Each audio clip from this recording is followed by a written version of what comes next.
Hi everyone, welcome to YouTube channel Black Diamond. तो एक news आ रहा है, काफ़ी बड़ा न्यूज़ कह सकते हैं आप। लेकिन ये जितने भी कोल सेक्टर हैं या जो सेंट्रल गवर्नमेंट के एम्प्लॉय हैं, इन सभी पे लागू होता है।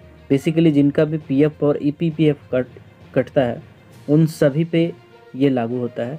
न्यूज़ ये है कि पीएफ का जो इंटरेस्ट रेट है उसको सेंट्रल गवर्नमेंट के द्वारा घटा दिया गया है। आपको बता दें कि पहले जो ईपीएफ का रेट हुआ करता था वो ज़्यादा था, अभी इसको कम कर दिया गया है। बीच में इसको फिर बढ़ाया गया था, तो अभी वापस से इसको कम कर दिया गया है।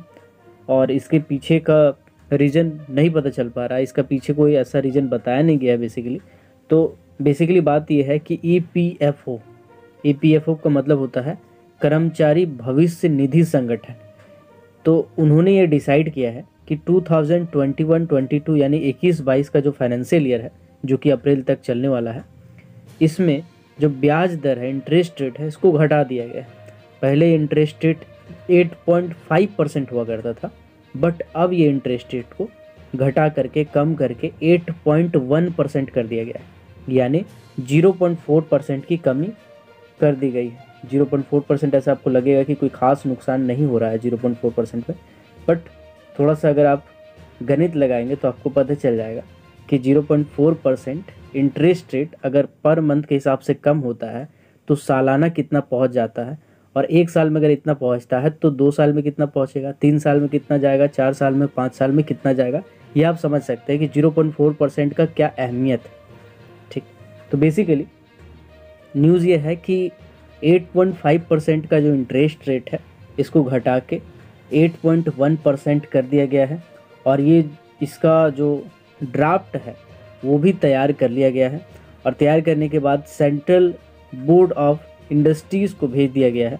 और बेसिकली सेंट्रल गवर्नमेंट या कुल मिलाकर के कहा जाए तो फाइनेंस मंत्रालय जो होता है, ठीक है, मिनिस्ट्री ऑफ फाइनेंस यानी वित्त मंत्रालय, वहाँ पे इसको मंजूरी के लिए भेजा गया है बेसिकली, ठीक है, अप्रूवल के लिए भेजा गया है, जो कि चांसेस है कि अप्रूव हो जाएगा, क्योंकि कोई ख़ास चेंजेस 8.4% से 8.1% किया गया है। तो ये बेसिकली सेंट्रल गवर्नमेंट का ही फैसला है, और फाइनेंस मिनिस्टर के पास अगर ये मैटर फिर से पहुंच रहा है तो अभी सी बात है कि वो परमिशन मिलेगा ही, यानी 8.1% अप्लाई कर दिया जाएगा।